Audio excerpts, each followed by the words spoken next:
Hi, good evening. പുതിയ വിശേഷങ്ങൾക്കായി എല്ലാ പേർക്കും സ്വാഗതം. അങ്ങനെ ദേവികയാണെങ്കിൽ ഇസബെല്ലയുടെ നന്ദൻ്റെ അടുക്കിലേക്ക് പോകുന്നുവെങ്കിലും നന്ദനെ ദേവിക പിടിച്ചെവിടിയാലെ കൊണ്ടുപോകും എന്നൊന്നും അവൾ കരുതിയതേയില്ല. അതുകൊണ്ട് തന്നെ ഇസബെല്ല കുറച്ച് ബലം പ്രയോഗിക്കുന്നുമുണ്ട്. എന്നിട്ടും പോലീസിനെ വിളിക്കും എന്ന് പറഞ്ഞിട്ട് ദേവികയാണ് ഭീഷണിപ്പെടുത്തുന്നത്. പക്ഷേ ദേവിക MLA കൂടെ ആണല്ലോ, അതുകൊണ്ട് തന്നെ ദേവിക പൊളിച്ചെടുക്കുകയാണ്. ശേഷം പറയുന്നുണ്ടല്ലോ, ഞാൻ തന്നെ പോലീസിനെ കൊണ്ടുവന്നു എന്ന്. അങ്ങനെ പോലീസുകാരനും നന്ദനെ പൊളിച്ചടുക്കി അവിടുന്ന് തിരികെ വീട്ടിലേക്ക് കൊണ്ടുവരികയാണ്. അങ്ങനെ ചോദ്യം ചെയ്യലും കാര്യങ്ങളും ഒക്കെ ആയി. പക്ഷേ ഫയൽ എടുത്തിട്ടില്ല എന്നുള്ള ആ ഒരു കള്ളം വീണ്ടും വീണ്ടും ആവർത്തിക്കുന്നുമുണ്ട്. അതേസമയം സിദ്ധാർത്ഥൻ ദേവികയോട് പറയുന്നുണ്ട്, ഇത്രയൊക്കെ ആയിട്ടും മതിയായില്ലേ? എന്തായാലും ഇതിൻ്റെ പിന്നിൽ എന്തൊക്കെയുണ്ട്? സത്യം പറഞ്ഞാൽ അവൻ ഫയൽ എടുത്തിട്ടില്ലെന്നാണ് പറയണത്. അത് കേട്ട് ദേവിക പറയുന്നുണ്ട്, ഇല്ല അച്ഛാ, നന്ദു തന്നെയാണ് ഫയൽ എടുത്തത്. 100% ഉറപ്പുള്ള കാര്യം തന്നെയാണ്.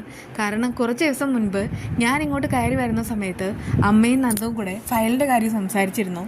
എന്നാൽ അതിനെപ്പറ്റി ഞാൻ ചോദിക്കുമ്പോൾ കൂടുതലൊന്നും പറഞ്ഞില്ല. ഓഫീസിലെ ഫയലാണെന്ന് പറഞ്ഞിട്ട് ഒഴുക്കൻ മട്ടിൽ എന്നെ ഒഴിവാക്കി കളഞ്ഞു. ആ സമയത്ത് സിദ്ധാർത്ഥൻ പ്രഭാവതിയും ചോദ്യം ചെയ്യാണ്. ഒടുവിൽ ഞെട്ടിക്കുന്ന സത്യം മനസ്സിലാക്കുന്നു, ഫയൽ എടുത്തുന്നത് നന്ദൻ തന്നെയാണ്. എന്നാൽ ശാരിക ബുദ്ധിപൂർവ്വം കാര്യങ്ങൾ കൈകാര്യം ചെയ്യാണ്. ഇടയ്ക്കിടയ്ക്ക് കെവിൻ ചേട്ട എന്ന് വിളിക്കുമ്പോൾ തന്നെ കെവിൻ വശംവദനായി പോകുന്നു. സത്യം പറഞ്ഞാൽ ഇപ്പോൾ കെവിൻ ഈ ശാരികയുടെ ആ ഒരു കുരുക്കിൽ കുടുങ്ങിക്കഴിഞ്ഞു. യഥാർത്ഥത്തിൽ ഈ ശാരിക ദേവികയും നന്ദനും തമ്മിലുള്ള ആ ഒരു ഇഷ്യൂ സോൾവ് ചെയ്യാൻ വേണ്ടിയിട്ട് കെവിനെ എങ്ങനെയോ വശത്താക്കിയതാണ്. പക്ഷേ ഇതിപ്പോൾ നേരെ തിരിച്ചാക്കിയിരിക്കുക. അതുകൊണ്ട് തന്നെ ശാരിക എന്ത് ചോദിച്ചാലും കെവിൻ പറയും എന്നുള്ള ആ ഒരു അവസ്ഥയിൽ കാര്യങ്ങളെല്ലാം നീക്കൊണ്ട് വരികയാണ്. അങ്ങനെ സൂത്രത്തിൽ തന്നെ ശാരിക കാര്യങ്ങളെല്ലാം ചോദിക്കുമ്പോൾ ആദ്യം ഒരു സംശയം തോന്നാതെ അങ്ങനെ ഫയലിൻ്റെ കാര്യം കെവിൻ തന്നെ പറയുന്നുണ്ട്. എല്ലാം കേട്ടിട്ട് ശാരിക ആകെ ഷോക്കായിട്ട് നിൽക്കുന്നു. എല്ലാറ്റിനും കാരണക്കാരൻ നന്ദേട്ടനാണ്. നന്ദേട്ടൻ തന്നെയാണ് ഇത്രയും വലിയ തുരങ്കത്തിൽ കൊണ്ടുപോയി തല കൊണ്ടുവന്ന് വെച്ചത്. ഇതിൽ നിന്ന് ഇനി രക്ഷപ്പെടണം എന്നുണ്ടെങ്കിൽ താനും ചേച്ചിയും വിചാരിച്ചാൽ മാത്രമേ കാര്യം നടക്കുകയുള്ളൂ. അതൊക്കെ ഓർത്തിട്ട് തന്നെ ശാരികയ്ക്ക് ഒരല്പം പേടിയുണ്ട്. എന്തായാലും ആ ഫയൽ ആ വീട്ടിൽ തന്നെ ഉണ്ടെന്നുള്ള ആ ഒരു കാര്യം ഇറങ്ങിയിട്ട് ശാരികയ്ക്ക് ഭയങ്കരമായിട്ട് ഷോക്കാവാണ്. അങ്ങനെ ദേവികയോട് കാര്യം പറയുകയും ചെയ്യുന്നു. അങ്ങനെ ദേവിക തന്നെ ആ ഒരു ഫയൽ കണ്ടെത്തുകയാണ് ചെയ്യുന്നത്. എന്നാൽ ആ സമയത്ത് നന്ദനോട് പറയുന്നുണ്ട്, ഇനിയിപ്പോൾ നിങ്ങളൊന്നും പറയണ്ട, ആ ഫയൽ എനിക്ക് കിട്ടിക്കഴിഞ്ഞു. ആ ഫയൽ കണ്ടിട്ട് നന്ദനാകെ ചൂളി ചുരുങ്ങി പോകുന്നുമുണ്ട്. ദേവിക പറയാണ്, ഈ ഫയൽ എവിടെയാണ് സൂക്ഷിച്ചതെന്ന് എനിക്കറിയാം. പക്ഷേ ഇത് അവിടെ നിന്ന് എടുത്ത് മാറ്റിയത് എനിക്കിട്ട് പണിയാനാണെന്ന് മനസ്സിലായി. പക്ഷേ എനിക്കിപ്പോൾ നിങ്ങളെക്കുറിച്ച് വല്ലാതെ ലജ്ജ തോന്നുന്നു. നിങ്ങളെയാണല്ലോ ഞാൻ കുറേ കാലം സ്നേഹിച്ചിരുന്നത്. നിങ്ങളുടെ ഭാര്യയായിട്ട് ഇവിടെ ജീവിച്ചു. പക്ഷേ നിങ്ങളുടെയൊക്കെ മനസ്സിൽ എന്തൊക്കെയോ കരട് ബാധിച്ചു കഴിഞ്ഞു. അതുകൊണ്ടൊക്കെ പറയാണ്, എന്നെക്കാളും വലുത് ഇസബെല്ലയായിട്ടുള്ള ബന്ധം തന്നെയാണ്.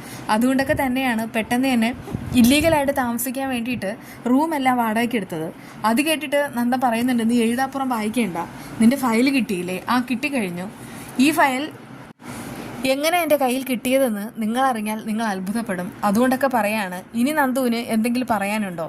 അങ്ങനെ എന്തെങ്കിലും പറയാനുണ്ടെങ്കിൽ തന്നെ അത് പ്രതിരോധമാവരുത്. കാരണം എല്ലാ സത്യങ്ങളും അറിഞ്ഞിട്ട് തന്നെയാണ് ഞാനിങ്ങനെ നിൽക്കുന്നത്. അത് കേട്ട് നന്ദരാഗ അന്തം വിട്ട് നിൽക്കുകയാണ്. സത്യം പറഞ്ഞാൽ ഈ ഒരു ഞെട്ടിക്കുന്ന രഹസ്യം അറിയാവുന്നത് തനിക്കും ഇസബെല്ലയ്ക്കും കെവിനും പിന്നെ ആ പാപ്പനും മാത്രമാണ്. പിന്നെ ദേവി എങ്ങനെയാണ് കണ്ടുപിടിച്ചത്? അതൊക്കെ ഓർത്തിട്ട് അയാൾ വല്ലാതെ അസ്വസ്ഥനാവുന്നു. അപ്പോഴേക്കും ദേവിക പറയുന്നുണ്ട്, ഇതിനെല്ലാം മറുപടി പറയേണ്ടത് ഇന്നല്ല. പക്ഷെ ഞാൻ ഒരു കാര്യം പറയാം, ഇങ്ങനെ ഒരു ഏറാമുളി ഭർത്താവിനെ എനിക്ക് ആവശ്യമില്ല. ഭർത്താവിൻ്റെ ലേബൽ ഇല്ലാതെ തന്നെ എങ്ങനെയാണ് ജീവിക്കേണ്ടതെന്നും എനിക്കറിയാം. അതുകൊണ്ടൊക്കെ പറയാണ്, ഇനി മേലാൽ എൻ്റെ പിന്നാലെ വരരുത്. ഇസബെല്ലയോ ആരാന്ന് വെച്ചാൽ കൂട്ടുപിടിച്ചോളൂ. അവരുമൊത്ത് ഒരുമിച്ച് ജീവിച്ചോളൂ. എന്താന്ന് വെച്ചാൽ ചെയ്തോളൂ. ഇനി ദേവിക നിങ്ങൾക്കാർക്കും ഒരു ശല്യമായിട്ട് നിൽക്കുകയില്ല. അങ്ങനെ ദേവിക വളരെയധികം ഫയറായിട്ട് അവർ ഫയലും കൊണ്ട് അവിടെ നിന്ന് ഇറങ്ങാണ്. നന്ദന് കിട്ടേണ്ടത് കിട്ടിക്കഴിഞ്ഞു. ബാക്കി വിശേഷമായി നമുക്ക് വീണ്ടും കാണാം. ചാനലൊന്നും മറക്കാതെ സബ്സ്ക്രൈബ് ചെയ്യുക. ബൈ.